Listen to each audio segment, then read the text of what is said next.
नारायणं नमस्कृत्यं नरं चैव नरोत्तमं देवीं सरस्वतीं व्यासं ततो जयमुदीरयेत्। व्यासाय विष्णुरूपाय व्यासरूपाय विष्णवे नमो वै ब्रह्मदेवाय वसिष्ठाय नमो नमः। गुरुर्ब्रह्मा गुरुर्विष्णु गुरुर्देव महेश्वर गुरुर्साक्षात् परब्रह्म तस्मै श्री गुरवे नमः। बोलिए श्री महाभारत ग्रंथ की जय, श्री व्यास जी महाराज की जय, श्री सद्गुरुदेव भगवान की जय। विश्व प्रसिद्ध महाभारत ग्रंथ के उद्योग पर्व में वर्णित विदुर नीति का हम चिंतन मनन करते हुए आज 8वें अध्याय में प्रवेश में हैं। कुल 8 अध्याय से वर्णन है, अंतिम अध्याय भी है और सबसे छोटा भी है। इसमें 32 श्लोक हैं। कोशिश यही रहेगी कि आज एक ही बैठक में ही इस अध्याय को प्रणाम करें। बड़े सार गर्भित सूत्रात्मक ढंग से धृतराष्ट्र को विदुर जी समझा रहे हैं। बड़ा अद्वितीय अद्भुत प्रसंगों को धार्मिक दृष्टिकोण से वो समझा रहे हैं। एक परिष्कृत राजनीतिज्ञ के लिए ऐसे नीति ग्रंथों का आश्रय लेना, सचेत नागरिक के लिए नीति ग्रंथों का आश्रय लेना बहुत ही महत्वपूर्ण भूमिका रहती है। जीवन में आगे बढ़ना हो, समाज और राष्ट्र के हित के लिए आगे बढ़ने वाले व्यक्ति को ऐसे नीति ग्रंथों का आश्रय लेना आज के दिनों में भी उतना ही सान्दर्भिक है जितना जिस समय विदुर जी ने धृतराष्ट्र को ये उपदेश दिया था। आइए अब विधिवत रूप से हम सूत्रात्मक ढंग से ही विषय वस्तु में ही प्रवेश करें। विदुर जी यहाँ पहले श्लोक में कहते हैं, किसको शीघ्र सुयश एवं सुख की प्राप्ति होती है और कौन दुखों से मुक्त हो सुखपूर्वक सोता है, इस विषय में वर्णन कर रहे हैं। कहते हैं, योऽभ्यर्चितः सद्भि असज्जमानः करोत्यर्थं शक्तिमः पयित्वा क्षिप्रं व्यसस्तं समुपैति सन्त मलं प्रसन्ना हि सुखाय सन्तः।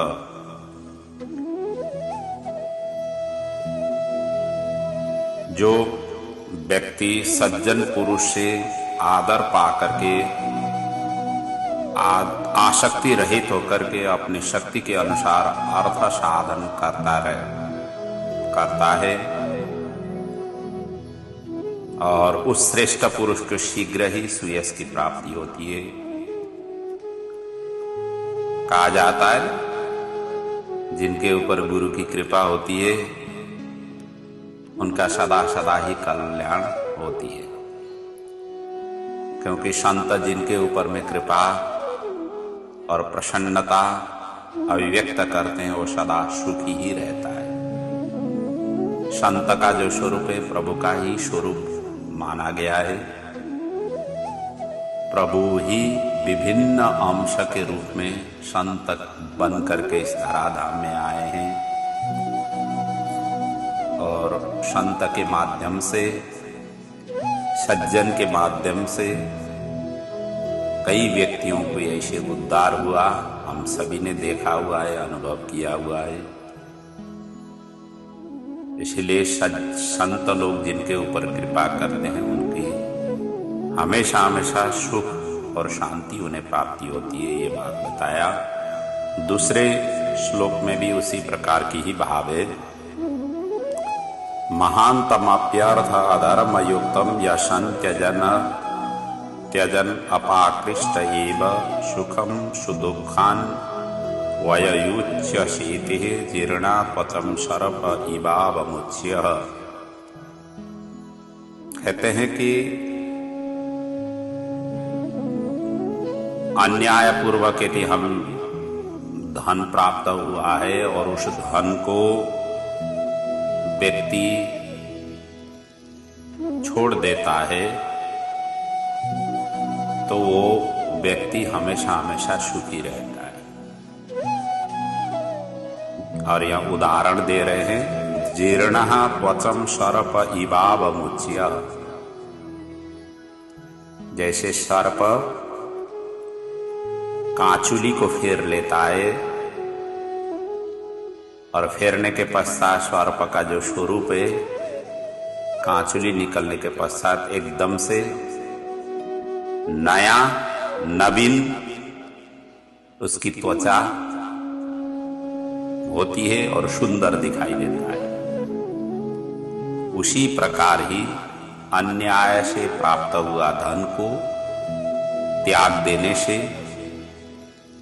उसके प्रति आसक्ति विहीन होने से, आसक्ति रहित होने से व्यक्ति नवजीवन उन्हें प्राप्त होती है। जैसे सर्प को नवजीवन जैसा प्राप्त हुआ, उसी प्रकार की सुख और आनंद उन्हें प्राप्ति होती है। कहने का मतलब यही है कि अन्याय से कमाया गया धन से हमारा कल्याण नहीं होने वाला है। वो हमेशा हमेशा टेंशन ही देने वाला होता है। ऐसे धनों के प्रति आपको आसक्ति नहीं होना चाहिए, ये भाव है। अगले सूत्र में ब्रह्म हत्या के समान कौन कौन सी पाप है ये बता रहे हैं। अनृते च समुत्कर्षो राजगामी च पैशुनम गुरुश्चाली कब निर्बंध समानी ब्रह्म हत्या। ये ब्रह्म हत्या के समान है। कौन कौन सी है? अनृते च समुत्कर्षो, झूठ बोल करके जो उन्नति करना चाहता है या उन्नति करता है। और राजगामी च पैशुनम, जो चुगली करना, पैशुन कहते हैं चुगली करने वाले होते हैं। वो कहां तक पहुंचते हैं? राजा के राजगामी अर्थात राजा के पास तक, अर्थात बड़े बड़े पहुंचे हुए लोग जो होते हैं ना, अपने कंपनी में हो तो कंपनी के जो बड़े बॉस होते हैं, उन बॉस के साथ में या जो श्रेष्ठ हैं जिनको अधिकार सौंपा गया है, वहां तक पहुंच करके जो चुगली करते हैं। और तीसरा कहते हैं गुरुश्चाली का निर्बंध, कहते हैं गुरु से भी जो मिथ्या आग्रह करना, जो सज्जन पुरुष साधु संतों से मिथ्या कार्य के लिए जो आग्रह करना, ये तीनों के तीनों स्वरूप वाले व्यक्ति ये ब्रह्म हत्या के समान है। अगले सूत्र में कहते हैं मृत्यु क्या है, लक्ष्मी का वध कैसे होता है और विद्या के तीन शत्रु कौन है, इन विषय में वर्णन किया गया है कि असूयैक पदम मृत्यु अतिबादः श्रियो वदः अश्रुश्रूषा त्वरः श्लाघ्यः विद्यया शत्रवस्त्रयः। जो गुणों में दोष देखता है, कार्य कर रहे हैं अच्छा लेकिन दोष देखते हैं, वो एकदम मृत्यु के ही समान है। गुणों में दोष देखना मृत्यु के समान है। और कठोर बोलना या निंदा करना लक्ष्मी का वध है। जहां पर कर्कशा वाणी होती है, जहां पर निंदा होती रहती है, वहां पर लक्ष्मी टिकती नहीं है। लक्ष्मी वहां पर स्थिर रूप से बैठती नहीं है। और सुनने की इच्छा का अभाव और सेवा का भी जहां पर अभाव है, अश्रुश्रयः, उतावलापन और आत्मा प्रशंसा, ये तीनों के तीनों विद्या के शत्रु हैं। जो इस प्रकार से व्यवहार करते हैं तो उनकी विद्या अपने आप ही स्वतः नष्ट हो जाती है। अगले सूत्र में कहते हैं विद्यार्थियों के दोष के विषय में वर्णन कर रहे हैं। जो विद्या अध्ययन करने वाले विद्यार्थी हैं उनको क्या क्या चीज में ध्यान देनी चाहिए और क्या चीज त्यागनी चाहिए उन विषय में वर्णन कर रहे हैं। आलस्यम मदमोहो च चापलम गोष्ठीरेव च स्तब्धतः चाभिमानित्वं तथा त्यागिस्त्वमेव च एते वै सप्त दोषा स्युः सदा विद्यार्थिनां मतः। ये 7 दोष बता रहे हैं। एक तो आलस्य बता रहे हैं, मदमोह मतलब मद मोह जो में फंसना, चंचलता भी विद्या के लिए हानिकारक है। गोष्ठी विभिन्न संगठनों में आबद्ध होकर के आगे बढ़ना, यह भी विद्या प्राप्ति के लिए बाधक है, साधक नहीं है। और साथ साथ में उदंडता, कई विद्यार्थी, क्योंकि विद्यार्थी जीवन ही ऐसा जोश और जागर एकदम ऊर्जाशील समय होता है। विद्या अध्ययन 25 वर्ष तक में करना चाहिए, ये बताया गया है। और ये 25 वर्ष की उम्र तक में एकदम उबला हुआ खून इनके अंदर में होती है। छोटी ही बातों को ये बड़े तुरंत ही भटक सकते हैं। तो और भटकते हुए उदंडता की ओर प्रवेश करेंगे तो विद्या अध्ययन में ये बाधक रहेगा। अभिमान ये भी बाधक है और लोभ भी बाधक है। ये विद्यार्थी के लिए, विद्यार्थी जीवन में रहते हुए ये सभी के सभी त्याज्य है। ऐसे ग्रहण करने वाले व्यक्ति की कल्याण नहीं होती है, विद्या अध्ययन कर नहीं सकते हैं, ये भाव है।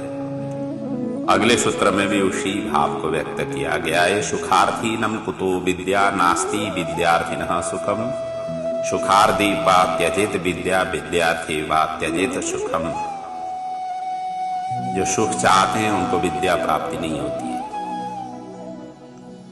बड़े आराम से आनंद मग्ध होकर के यदि विद्या अध्ययन करूंगा, इस तरीके से सोचने वाले बड़े आलसी, क्योंकि सुख चाहने का अर्थ ही होता है व्यक्ति में आलस्यपन आ जाती है और आलस्य युक्त व्यक्ति विद्या अध्ययन नहीं कर सकता है। इसलिए विद्या चाहने वाले के लिए सुख, ये सुख नाम का शब्द है ही नहीं, ऐसा सोचना चाहिए। क्योंकि जो सुख की चाहते हैं तो विद्या उनसे रह जाती है और विद्या चाहे तो सुख को उनको त्याग करना होता है, तब जा करके अच्छी तरह से अध्ययन कर सकते हैं। और अगले सूत्रों में कहते हैं किससे तृप्ति नहीं होती, इन विषयों को वर्णन कर रहे हैं। नान्नी तृप्यन्ति काष्ठानाम नापगानाम महोदधिः नान्तकः सर्वभूतानाम न पुंसां वामलोचनः। कहते हैं नाग्नि ही तृप्यति काष्ठानाम, ईंधन से अग्नि की संतुष्टि नहीं होती है। जितना ईंधन डालेंगे उतना ही आग में तो जितना ईंधन डालेंगे उतना वो ग्रहण कर लेगा। इसलिए ईंधन से अग्नि की संतुष्टि नहीं होती है, नदियों से समुद्र की संतुष्टि नहीं होती है, नापगाना महोदधिः, और समस्त प्राणियों से मृत्यु की संतुष्टि नहीं होती है। मृत्यु तो सभी को जितना बने उतना ही, वो तो वध करने के लिए ही तत्पर होता है। और जितने प्राणी भी उनके मुंह में जाए फिर भी वो संतुष्ट उन्हें प्राप्ति नहीं होती है। और न पुंसां वामलोचना, जो कुलटा स्त्री, वामलोचन कहते हैं कुलटा स्त्री, जो व्यभिचारिणी स्त्री है, ये पुरुषों से कभी संतुष्टि नहीं प्राप्त कर लेती है, अर्थात उनसे तृप्ति नहीं होती है। और अगले सूत्र में कहते हैं कौन किसको नष्ट कर देता है, इस विषय में कह रहते हैं आशा धृतिम हन्ति समृद्धि अंतकः क्रोधः श्रियम हन्ति यशः कदर्यता अपालनम हन्ति पशुश्च राजान एकः क्रुद्धो ब्राह्मणो हन्ति राष्ट्रम। ब्राह्मण एक ही कुपित हो जाए तो पूरे राष्ट्र को ही दग्ध कर देते हैं, ये भाव व्यक्त कर रहे हैं। और कौन कौन सी है, कहते हैं धैर्य को, मतलब आशा धैर्य को नष्ट कर देती है, यमराज समृद्धि को नष्ट कर देती है, क्रोध लक्ष्मी को, कृपणता जो लोभीपन है वो यश को, और जो पशुओं के लिए जो सार संभालना, अर्थात पशुओं को जो चौपाया को यदि देखभाल नहीं करेंगे तो पशु भी नष्ट हो जाते हैं, उनको देखभाल करना ही उनके संरक्षण है। और इसी प्रकार ब्राह्मण यदि क्रुद्ध हो जाए तो संपूर्ण राष्ट्र का ही नाश कर देता है। अगले सूत्र में भी उसी प्रकार की भाव है। घर में रखने योग्य वस्तुएं क्या है, इन विषयों में वर्णन कर रहे हैं। अजास काश्यम रजतम स नित्यम मध्वा करशः शकुनि श्रोत्रियश्च वृद्धो ज्ञाति अवसन्न कुलीन एतानि ते सन्तु गृहे सदैव। ये सब आपके घर में मौजूद रहना श्रेयस्कर माना गया है। एक तो बकरियां, अजा कहते हैं बकरियां, दूसरा है कांसे का पात्र, तीसरा है चांदी, चौथा है मधु, पांचवा है अर्क, छठवां है खींचने का यंत्र, अर्क खींचने का यंत्र मधुआकर्ष। और अगले कहते हैं पक्षी और वेदवेत्ता ब्राह्मण और वृद्धों, घर में वृद्ध भी होना जरूरी है। जो बुजुर्ग लोग होते हैं वही ज्ञान प्रदान करते हैं, छोटे छोटे बच्चों को सही मार्ग में ले आने के लिए वृद्ध लोग बड़े ही कामयाबी होते हैं। और जहाँ पर वृद्ध जिस घर में रहते हैं और ऐसे घरों के जो बच्चे हैं तो बच्चे बड़े संस्कारी होकर के निकलते हैं। जो अकेले ही माता पिता ही रहते हैं वहाँ के बच्चे इतने संस्कारी नहीं हो पाते। और कुटुंबी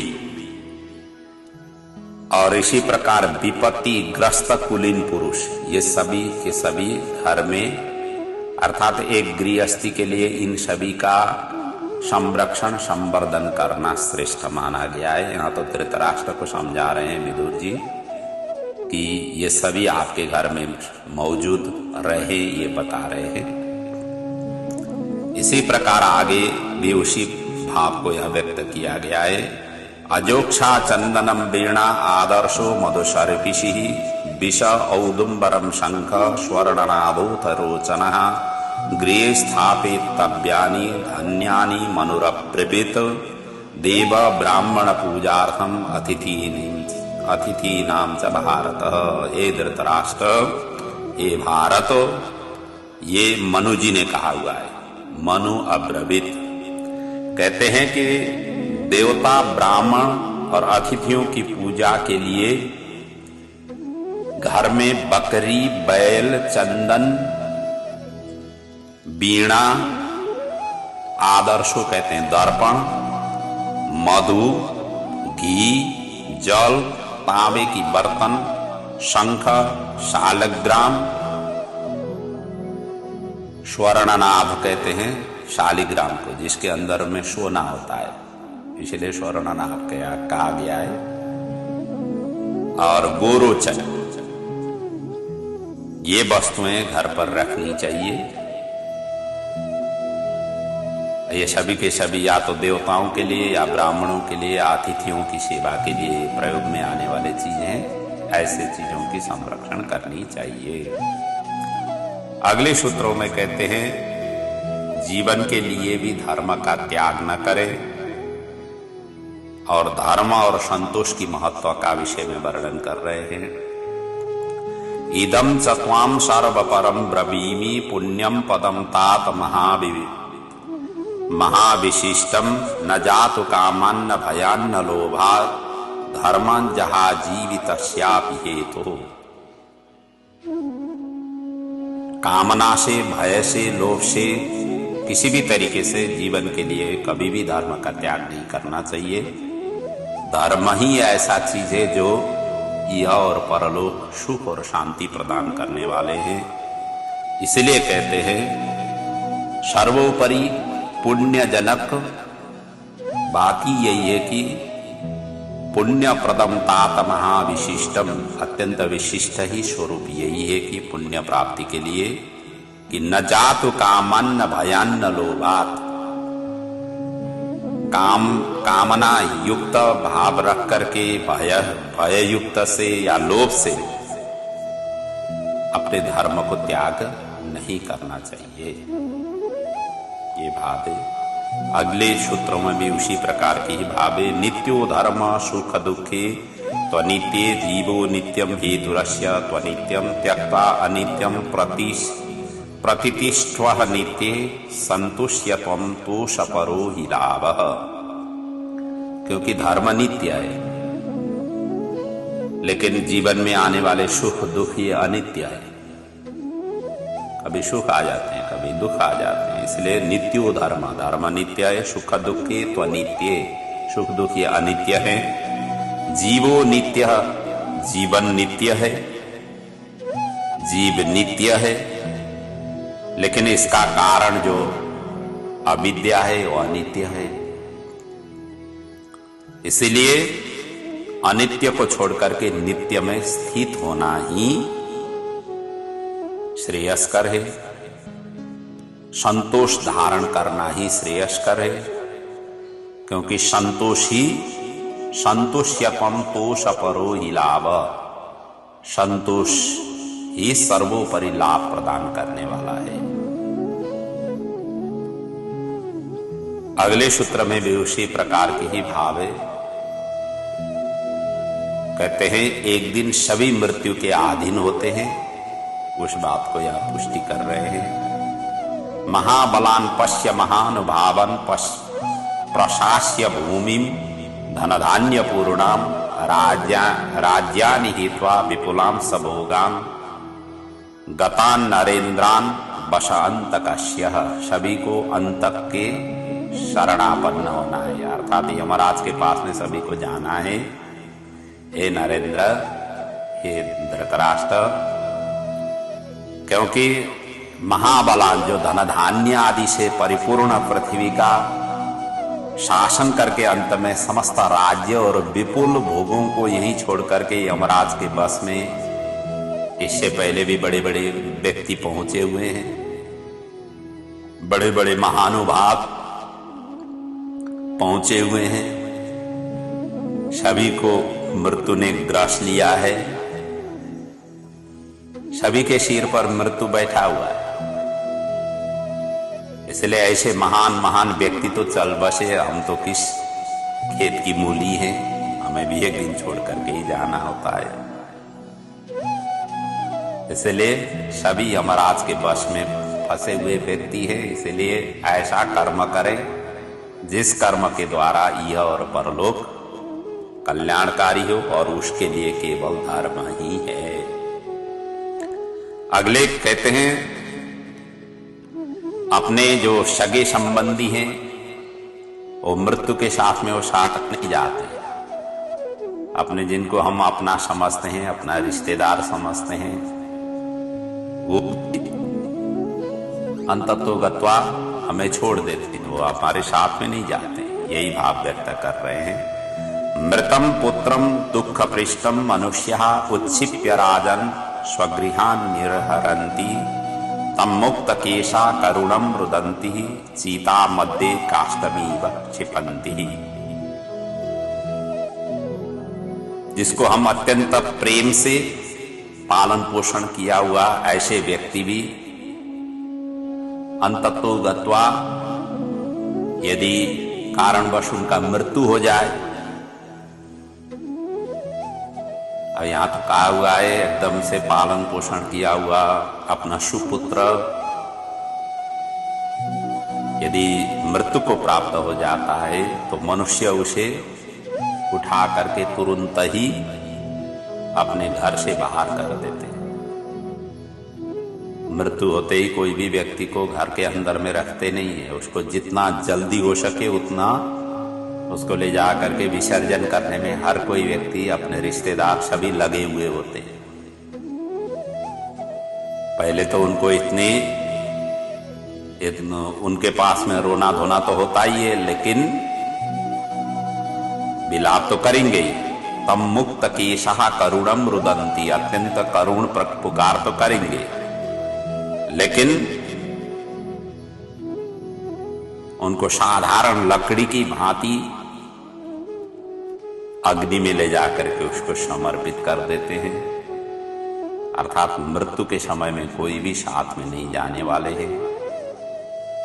इसलिए मृत्यु को याद करिए, मृत्यु को याद करने से पाप कर्मों से आप बच जाएंगे, ये भाव उन्होंने व्यक्त किया। अगले सूत्रों में भी उसी प्रकार की ही भाव है, कर्म ही उसके साथ जाता है और धर्म संग्रह करना ही श्रेयस्कर है, इन भावों को व्यक्त कर रहे हैं। अन्यो धनम प्रीत गतस्य भुंक्ते वयांसि चाग्निश्च शरीर धातुन द्वाभ्याम मयम सह गच्छन्त उत्र पुण्येन पापेन च वेष्टमाना। मरे हुए व्यक्ति के साथ में पाप और पुण्य ही जाता है, बाकी सब चीज यहीं पर रह जाता है। उसने कमाया हुआ जितने भी धन दौलत है सारा का सारा यहीं पर छोड़ करके जाना है, केवल पुण्य और पाप ही उसके साथ में जाता है। यही भाव यहाँ पर व्यक्त किया गया है कि मरे हुए मनुष्य का धन दूसरे लोग भोगते, जब मृत्यु को प्राप्त हुआ है उसका धन बचा हुआ है तो दूसरे लोग भोग करते हैं। उसके शरीर की धातुओं को कौन भोग करता है? पक्षी जाकर के खा लेते हैं। यदि ऐसे ही छोड़ दिया है तो जल में समाधि किया हुआ तो जल के जीव जंतु उनको ग्रहण कर लेते हैं। यदि अग्नि में समर्पित किया हुआ है तो अग्नि ही उसको भक्षण कर देती है और यही पाप पुण्य ही उनके साथ में चला जाता है। अगले सूत्र में कहते हैं उत्सृज्य विनिवर्तन्ते ज्ञातयः सुहृदः सता अपुष्पान् फलान् वृक्षान् यथा तातपतत्रिणः। और जैसे चिता में हम छोड़ करके आ जाते हैं, शरीर जो मृत्यु होने के पश्चात उसको प्रेत योनि में जाना पड़ता है, प्रेतत्व योनि को प्राप्त होता है। उसकी संस्कार के पश्चात ही वो पितृ बन जाते हैं। इसलिए प्रेतमय जो शरीर है वो शरीर को अग्नि में अपने ही स्वजन लोग ले जा करके समर्पित कर देते हैं, अर्थात अग्नि में जला देते हैं। जैसा कि जिस वृक्ष में फल भी नहीं हो, फूल भी नहीं लगता हो, ऐसे वृक्ष को जैसे पक्षी वहां पर रहते नहीं, उसी वृक्ष में ही पक्षी रहते हैं जहां पर फल फूल हरा भरा हो, ऐसे ही वृक्षों में पक्षी रहते हैं। उसी प्रकार प्रेतत्व योनि प्राप्त होने के पश्चात, मृत्यु के पश्चात अपने सगे संबंधी ही उस शरीर को ले जा करके मतलब विसर्जन कर देते हैं। कोई भी उनके साथ में नहीं जाता है, इसलिए धर्म ही उनके साथ में जाने वाला है। धर्म का संचय करिए, वही भाव अगले सूत्र में कह रहे हैं। अग्नो प्रास्तम तु पुरुषम कर्वाण्येति स्वयं कृतम तस्मात् पुरुषो यत्ना धर्मम संचिनुयात् शनैः, शनै शनै करके धर्म को ही संचय करिए, यही कल्याण देने वाला है। और अगले सूत्रों में कहते हैं अज्ञान से छूटने और जन्म मृत्यु रूप भय से बचने का उपाय बता रहे हैं। अस्मान लोका ऊर्ध्व अमुष्य चादो महतमस्तिष्ठति अंधकारम तद्वै महामोहन इंद्रियाणाम बुद्ध्यस्य मां त्वं प्रलभीत राजन। ये सारा का सारा संसार जो है ना, लोक और परलोक, ऊपर से लेकर नीचे तक सब अज्ञान रूपी ही महान अंधकार यहाँ पर फैला हुआ है और ये इंद्रियों को महान मोह में डालने वाला ये अंधकार है। इसलिए हे राजन, आपको इसको जानना जरूरी है, सचेत हो जाइए, जिससे ये आपका स्पर्श नहीं कर सके। इसलिए आपको हमेशा हमेशा सचेत, ये मोह रूपी अंधकार से सचेत रहना जरूरी है।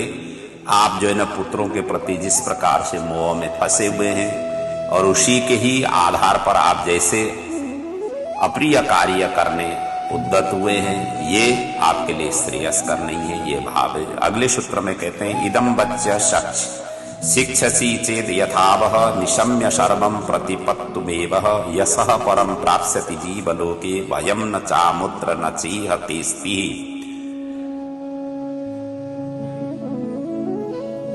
मैं जो बता रहा हूं, इदम बचः शिक्षसी, मैंने जो बताया हुआ बातों को सुन करके यदि आपको शिक्षा कुछ ग्रहण मिल रहा है, ज्ञान कुछ मिल रहा है, तो आप ठीक ठीक इसको समझ करके कार्य में संलग्न हो जाएं और इससे ही आपको मनुष्य लोक में महान यश प्राप्त होगा और यह और परलोक आपके लिए सुधर जाएगा।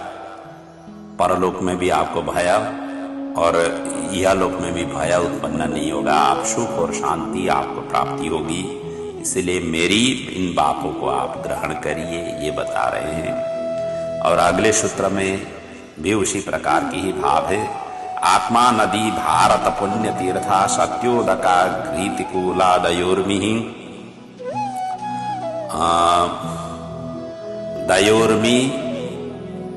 तस्यां स्नातः पूयते पुण्यकर्मा पुण्यो आत्मा नित्य अलोभैवः। कहते हैं आत्मा नदी है, जीवात्मा एक नदी स्वरूप है, उन्होंने यहाँ घटाया हुआ है।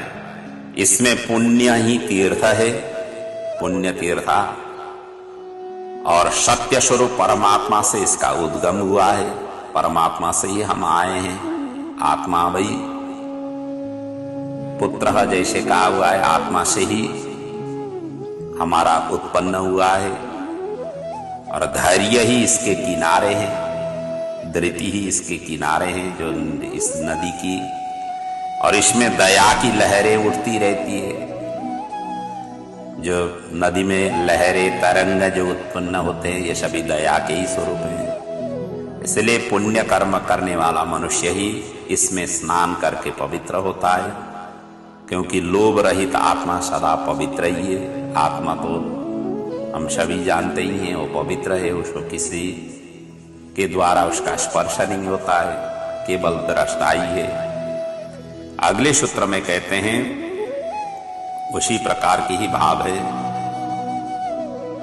काम क्रोध ग्राहवती पंचेन्द्रिय जलाम नदीम नावम धृतिमयी कृत्वा जन्म दुर्गाणि संतरः। कहते हैं काम क्रोध आदि रूप ग्राह से भरा हुआ ये 5 इंद्रियों की जल से पूर्ण इस संसार नदी के जन्म मरण रूप दुर्गम प्रवाह को धैर्य की नौका बना करके पार कीजिए। ये पंचेंद्रिय ही इतने सबल और प्रबल होकर के हमारे ऊपर आरूढ़ हो जाते हैं, जो अनैतिक कर्म के प्रति ये पंच इंद्रियां ही हमें प्रेरित करती है। इन इंद्रियों को वशीभूत करते हुए अपने जीवन को सुमधुर बनाएं, इससे ही कल्याण होती है, ये भाव है। अगले सूत्र में कहते हैं प्रज्ञा वृद्धम धर्म वृद्धम स्वबंधु विद्या वृद्धम वयसः चापि वृद्धम कार्या कार्ये पूजयित्वा प्रसाद्य यह संपृच्छेन्नः समुह्येत कदाचित। कहते हैं कौन कभी मोह में नहीं पड़ता, किससे किसकी रक्षा करे, इन बातों को वर्णन कर रहे हैं। जो बुद्धि धर्म विद्या और अवस्था में बड़े हैं, अपने बंधुओं को आदर सत्कार से प्रसन्न करके उससे ही कर्तव्य अकर्तव्य के विषय में प्रश्न करता है, वो कभी भी मोह में नहीं पड़ता है, वो हमेशा हमेशा मोह मुक्त हो जाता है। धृत्या शिष्णोदरम रक्षे पाणिपादम च चक्षुषा चक्षु श्रोत्रम च मनसा मनोवाचम च कर्मणा। कहते हैं शिष्णा और उदर की धैर्य से रक्षा करें, यही सबसे ज्यादा मुसीबत में डालने वाली चीज है। इसी का ही नियंत्रण व्यक्ति नहीं कर पाते। शिश्न कहते हैं उपस्थ को, और उदर तो हम सभी जानते हैं पेट भरण के लिए व्यक्ति क्या नहीं करता है, वो मरता क्या नहीं करता है, इस हिसाब से टूट पड़ जाते हैं। इसलिए कहा गया है कि काम वेग और भूख की ज्वाला को धैर्य पूर्वक सहन करें, इनको संयमित रखें, और हाथ पैर की नेत्रों से नेत्र और कानों की मन से तथा मन और वाणी की सत्कर्मों से इनकी रक्षा करें। ये इंद्रियों को किसके किसके द्वारा रक्षा करनी है इसके विषय में वर्णन किया।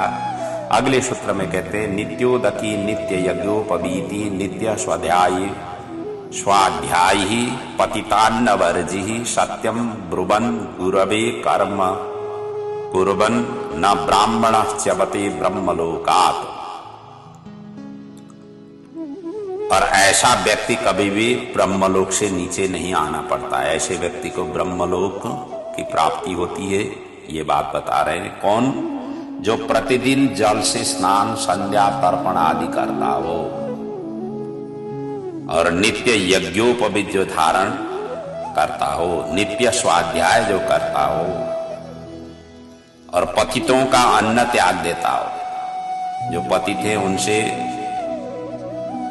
उनका पसीना जो नहीं लेता हो, और सदैव जो सत्य बोलता हो, और साथ साथ में अपने स्वजनों के प्रति हमेशा हमेशा गुरवे ही पूर्व कर्म कुर्बन सत्यन ब्रुवन, गुरु के प्रति जब आदर और सेवा प्रदान करता हो, ऐसा ब्राह्मण कभी भी ब्रह्मलोक से नहीं उतरता है, अर्थात उसका ब्रह्मलोक में सदा निवास उन्हें प्राप्ति होती है। और उसी प्रकार आगे वर्णन करते हैं आदित्य वेदान परिशन संतीर्यचाग्नि निष्ठा यज्ञे पालयित्वा प्रजास गो ब्राह्मणार्थम शस्त्र पूतांतरात्मा हतः संग्रामे क्षत्रिय स्वर्गमेति। और यहाँ क्षत्रिय धर्म के विषय में वर्णन कर रहे हैं। पहले ब्राह्मण के विषय में वर्णन किया, अब क्षत्रिय कहते हैं वो स्वर्ग में हमेशा वास पाते हैं, जो वेदों को पढ़ करके, आदित्य वेदान वेदों को पढ़ करके अग्निहोत्र के लिए अग्नि के चारों ओर कुशा बिछा करके नाना प्रकार की यज्ञ द्वारा यजन करके,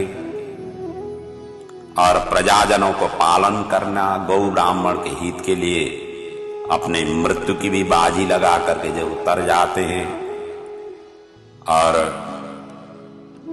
क्षत्रिय अपने शस्त्र से अंतःकरण पवित्र करते हुए इन सभी की रक्षा करना, ये सभी क्षेत्रीय धर्म के सूचक हैं। और ये सभी के ऐसा करने वाले व्यक्ति सभी के सभी ऊर्ध्वगामी होते हैं, सत्यलोक आदि का उन्हें प्राप्ति होती है, स्वर्ग आदि की प्राप्ति होती है। इसी प्रकार वैश्य धर्म के विषय में अगले में वर्णन कर रहे हैं। तो कहते हैं वैशोदित्य ब्राह्मणान् क्षत्रियांस धनहि काले संविभाज्य श्रितांस त्रेतापूतम धूममाघ्राय पुण्यम प्रेत्य स्वर्गम दिव्य सुखानि पुंक्ते। कहते हैं वैश्य वेद शास्त्रों का अध्ययन करके ब्राह्मण क्षत्रिय और आश्रित जनों को समय समय पर यथाशक्ति सहयोग और साथ दे करके, क्योंकि वैश्य ही व्यापारी होते हैं, उनके पास में धन होता है, वो धन का समुचित ढंग से सभी के लिए सदुपयोग करते हुए आगे बढ़ना, उनकी सहायता करना जिनका जहां पर जरूरत है, और यज्ञों द्वारा अग्नि की पवित्र धूम को सुगंध लेना, अर्थात यज्ञ करते रहना। ऐसे वैश्य मृत्यु के पश्चात दिव्य सुख उन्हें प्राप्ति होती है। और अगले में शूद्र धर्म के विषय में वर्णन कर रहे हैं। ब्रह्म क्षत्रिम वैश्यवर्णम च शूद्र क्रमेणेताग त्रयातः पूजयानः तुष्टे श्वेते स्वव्यथो दग्ध पापः त्यक्त्वा देहं स्वर्ग सुखानि भुंक्ते। शूद्र भी तीनों की ही जो सेवा करता हो, न्याय पूर्वक जो सेवा करके उन सभी को संतुष्ट करता हो, अर्थात ब्राह्मण, क्षत्रिय और वैश्य तीनों की सेवा करते हुए उनको सुख पहुंचाता हो, तो वो व्यथा से रहित, पापों से मुक्त होकर के अंतिम में जाकर के देह त्याग करने के पश्चात स्वर्ग सुख को उन्हें प्राप्ति हो जाती है। और यहाँ अगले सूत्र में विदुर जी कह रहे हैं कि मैंने ये चारों धर्मों को इसीलिए यहाँ पर वर्णन किया है कि आप क्षत्रिय धर्म से च्युत हो रहे हैं, क्षत्रिय धर्म का आप सही ढंग से पालन नहीं कर रहे हैं, इसलिए मैंने ये कहा हुआ है। ये कहते हुए विदुर जी का ये विदुर नीति की अंतिम सूत्र भी है, अंतिम श्लोक है। विदुर जी धृतराष्ट्र को कहते हैं, चातुर्वर्ण्य सैव धर्मस्तवोक्तम हेतुम चानु ब्रूवतो मे निबोधः छात्रा धर्म धीयते पांडपुत्रम पुत्रः स्तम तम राजन राजधर्मे नियुक्ष्वः। कहते हैं ये चातुर्वर्ण, ये चारों वर्णों का मैंने धर्म इसीलिए बताया है कि आपके कारण पांडुनंदन अर्थात युधिष्ठिर क्षत्रिय धर्म से वो पतन हो रहे हैं और उन्हें आपको राज्योचित राजधर्म में उन्हें नियुक्त कीजिए, इसी में ही आपका कल्याण है। यही करना आज के इस समय की आवश्यकता भी है और आप ये कर भी सकते हैं, क्योंकि आपके अधीनस्थ सारा आपका परिवार है और आप में ही टिका हुआ है इस राज्य की भविष्य भी, हस्तिनापुर का भविष्य भी आपके ही निगाह में टिका हुआ है। आप जैसा निर्णय लेंगे उसी निर्णय के आधार पर इसका भविष्य सुनिश्चित होगा। इसलिए आज की स्थिति में यही करना श्रेयस्कर है, इसलिए मैंने आपको बताया। ये कहते हुए विदुर जी ने अपने वाणी को यहाँ पर विराम किया। अगले 2-3 सूत्रों में धृतराष्ट्र अब विदुर जी को कहते हैं, आपने तो बहुत ही उचित बात कहा, लेकिन मुझे जब दुर्योधन सामने आ जाता है तो मैं सारा का सारा भूल जाता हूं, मुझे मोह ग्रसित कर लेता है, इस भावों को व्यक्त किया हुआ है। धृतराष्ट्र कहते हैं, एवं वेतथापम मामुनु शासिषि नित्यदा ममापि च मति सौम्यम भवतेवं यथास्त्वत् माम।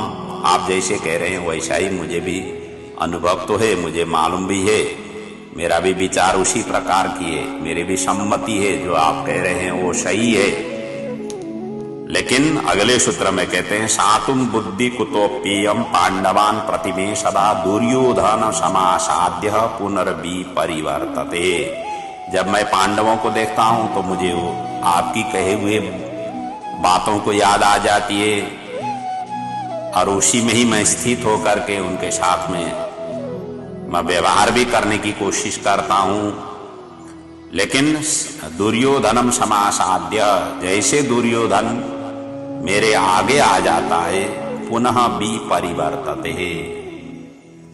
दुर्योधन मिलते ही, दुर्योधन सामने आते ही मेरी बुद्धि पलट जाती है, अर्थात मैं फिर अनैतिक कर्म के प्रति ही मैं लग जाता हूं। यही मेरी कमजोरी है। ये बताते हुए अंतिम श्लोक में कह रहे हैं, न दिष्ट अव्यतिक्रांतम शक्यम भूते न केनचित दिष्टम मेव ध्रुवम मन्ये पौरुषम तु निरर्थकम। और यहां कहते हैं कि अंतिम में प्रारब्ध को कोई भी बदल नहीं सकते। ब्रह्मा जी ने जो लिख करके 6वें दिन में लिख करके हमें भेजा हुआ है, उसको हम कोई भी बदल नहीं सकते हैं। इसीलिए प्रारब्ध को ही मैं तो अचल मानता हूं